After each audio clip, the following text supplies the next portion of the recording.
Okay,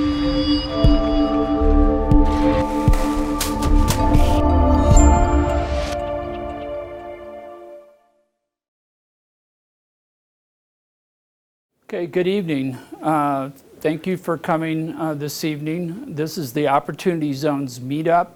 It's a group that I put together a little over a year ago. We started first regular episodes and events in November of last year. We have, I think this is our 23rd event that we've put together during that time. And like Opportunity Zones, we have been evolving and adjusting as we move forward. And at this point in time, we're largely a group of people with a high interest in Opportunity Zones, more from an implementation standpoint. Although we regularly get investors who are in the group, we're more trying to figure out how to put together a fund or attract money into a fund, or how to qualify a business to remain qualified throughout the 10-year hold period. And we continue to share information, try to put new ideas on the table, and help everybody move their individual projects forward. My name is Carl Dakin. I have been working with startup businesses for 4 decades, and along the path, I have become a specialist in startup capital and alternative capital, and work with businesses primarily to help design, stage, and conduct their capital campaigns. And I became interested in Opportunity Zones at a point in time shortly after the legislation was passed. And I'm still working hard to try to stay up to speed, to get ahead of the forecast and the interpretations of the rules as they come out, and put projects into motion without waiting for us to have all the I's dotted and T's crossed in this area. So this is me in the morning. Every morning I get up trying to figure out where is the right type of capital for one of my clients or one of the projects that I'm a principal in. And what we're doing here tonight is we're going a little bit off of a usual style. Instead of having a topic with discussion and forums or things along that line, tonight we're going to be actually focusing solely upon letting people make short presentations on their Opportunity Zone projects with the intent of trying to make more people aware about what they are, to learn who's doing what in this area, and kind of set the table for 2020, because we're running out of time with regard to the deadlines for this year, which should make the next couple weeks hopefully very interesting in a positive sense, but there we be. Just as a framework, in 2017, they passed tax legislation, and embedded in the large tax bill was a provision that said that people who had capital gains from sale of an asset would have an opportunity to roll those capital gains over into investments in specific businesses or properties that were located in geographic areas that were designated by each state. And if they did that and followed the rules over a period of time, they would get a variety of benefits in deferral of the payment of their existing capital gains, and ultimately, if they hold it long enough, a reduction in the amount of those taxes. But the big winner, the big benefit, the big incentive was if you put it into a new investment and hold it there for 10 years, then you have the potential for all of your gains in that new investment to be tax-free. And that is serving as a major incentive for people to rethink where they put their money, why they're putting their money where it's at. And what we're also finding is it's causing people, most people for the first time, to think about an investment that's actually 10 years in length.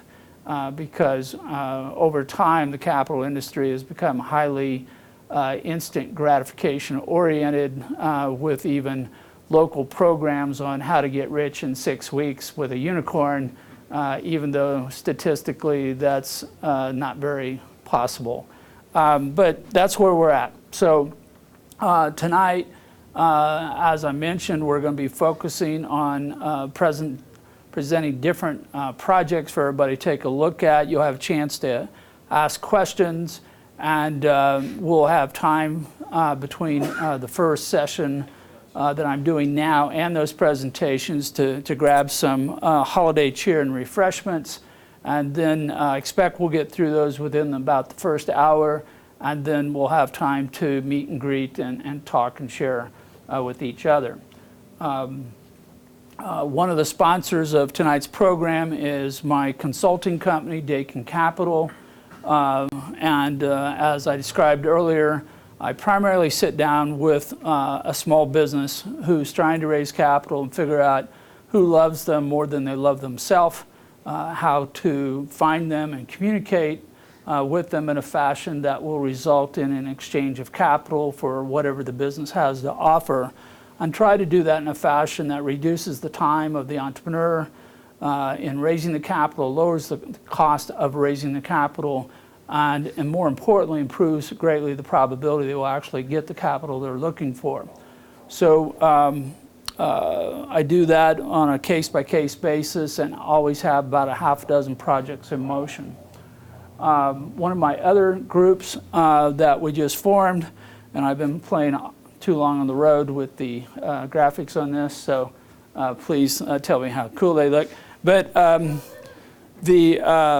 we just established the new Colorado Center for Innovation and Community Capital. It's just a few weeks old in terms of legal existence. We're in fundraising mode right now, but this group will be like a funder's fund. It's one of the extensions of Opportunity Zones that we've been working on, and its purpose is to invest in the cost of the capital campaign, to advance the money, bring the talent, to reduce and remove the burden and provide additional experience and knowledge to the small business with the idea of helping them raise capital. And will be one of the presentations. I'll be doing the last one today on this one, where we're also engaged in an Opportunity Zone capital raise at this time. And then yet another sponsor is a project, the Invest New Mexico. I serve on the board of advisors, and I'm hopeful that one of the leaders of the fund will be here yet tonight, and will be available to talk to you about what we're doing down in New Mexico and how it compares and contrasts with what we've been doing in Colorado. The interesting thing recently in New Mexico is that the state of New Mexico's pension fund requires that they set aside cash to match 4 to 1 or 1 to 4, however you want to do the ratio. But 20 cents out of every dollar will be provided to any private equity fund that is properly registered with the state of New Mexico. So they don't have to raise 100% of the money from the private sector. The state is stepping up and making some things happen there. So those are the sponsors. And before we go on to stage 2, I do want to talk a little bit about some recent events in this area.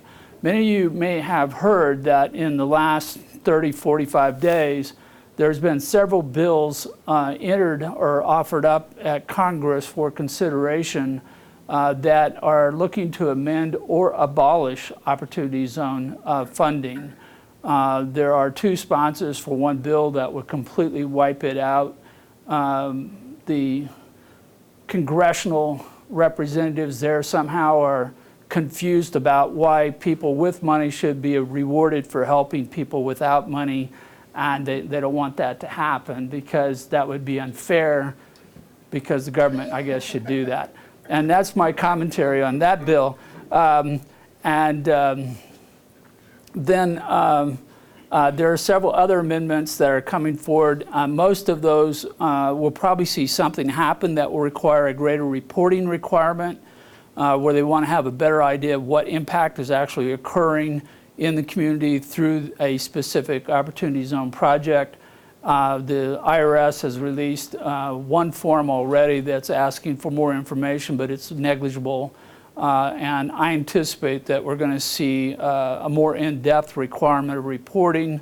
And so those of you who are setting up funds including dedicated single-purpose funds, need to make sure that anyone who is being funded through that fund will provide the information needed to make the semi-annual reports to the IRS, and that may grow over time here and may become more of a cost factor and actually more burdensome to the whole project.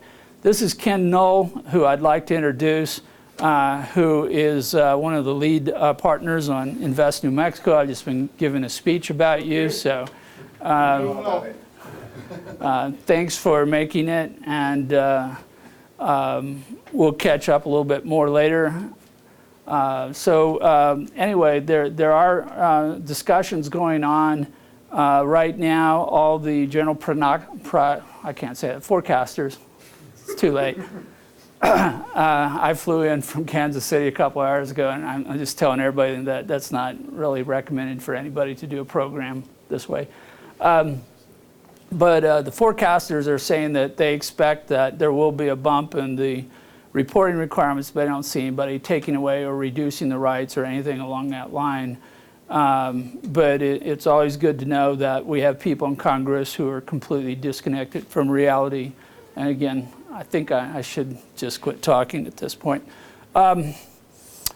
Anyway, so this gets us to the end of this first part. We're going to take a short break.